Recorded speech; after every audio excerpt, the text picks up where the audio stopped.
உங்க பலத்தால செய்ய முடியாததெல்லாம், உங்க பராக்கிரமத்தால செய்ய முடியாததெல்லாம் ஆவியானவர் செய்ய வல்லவராயிருக்கிறார். Thank you, Jesus.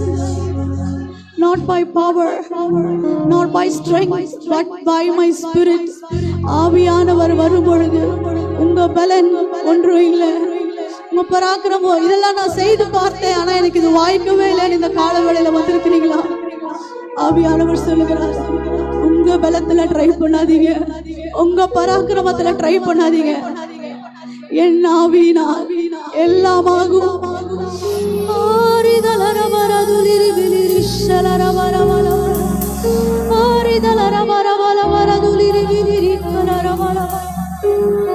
Thank you, Jesus.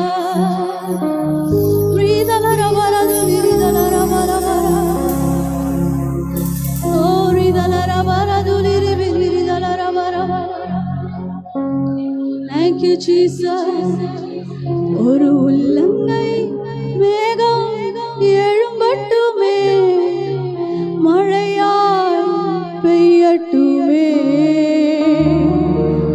ஒரு உள்ளங்கை மேகம் எழும்பட்டுமே, பெருமழையாய் பெய்யட்டுமே. மழையாய் பெய்யட்டுமே, நதியாய் பாயட்டுமே. மழையாய் பெய்யட்டுமே,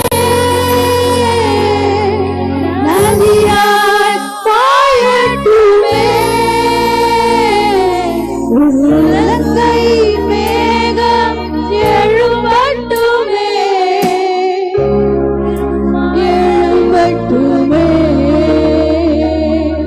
ஒரு உள்ளங்கை மேகம் எழும்பட்டுமே, பெருமழையாய் பெய்யட்டுமே. Thank you, Jesus.